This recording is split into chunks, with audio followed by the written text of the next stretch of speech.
Hello guys, मैं आप सभी के लिए एक रियल लाइफ इंसिडेंट लेकर आया हूँ। अभी कुछ टाइम पहले ही मैं एक जगह पे बैठा हुआ था, तो वहाँ पे कुछ लोगों से ऐसी बातचीत चल रही थी। तो उन्होंने एक चीज़ बोली कि अंकित, कभी भी ना किसी की भी सुनी सुनाई बातों पे भरोसा नहीं करना चाहिए।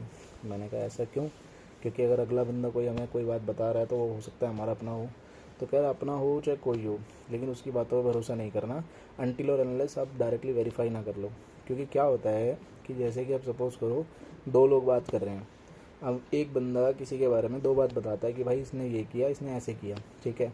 अब वही दूसरा बंदा जो सुन रहा था वो तीसरे बंदे को बताएगा, वो दो बात अपनी तरफ से ऐड करके बताएगा कि इसने ये भी किया था, इसने ये भी किया था। और फिर वही तीसरा बंदा आगे किसी और को बताएगा तो वो दो अपनी तरफ से भी ऐड कर देगा। तो ऐसे करते करते जो दो बात ना वो छः बात हो गई। और फिर जब वो घूम फिर के उसी बंदे के पास आएगी जिसने बोली थी, तो वो छः बात में जो है उसने दो बात बोली थी, लेकिन वो चार बात एक्स्ट्रा हो जाएगी। तो उससे क्या है कि एक बंदे की इमेज एक मिनट में डाउन हो सकती है, सिर्फ जस्ट बिकॉज ऑफ द कि आप मतलब आपको वेरीफाई नहीं कर पा रहे हो आप कि भाई बंदे ने ये बात बोली भी है या नहीं बोली है। तो इसलिए कभी भी किसी की सुनी सुनाई बातों पे भरोसा नहीं करना चाहिए। अगर कोई तुम्हें आके बोल रहा है ना, उसने ये कहा, उसने ये कहा, इसने वो कहा, इसकी इसकी वजह से ये हुआ, इसकी वजह से हुआ, अरे भाई तुम उसकी बात मत सुनो। तुम डायरेक्ट जाओ, वेरीफाई करो। अनटिल और अनलेस आप डायरेक्ट उस बंदे से बैठ के बात नहीं कर लेते, तब तक आपको नहीं पता लगेगा कि उसने ये बात कही भी थी या नहीं कही थी।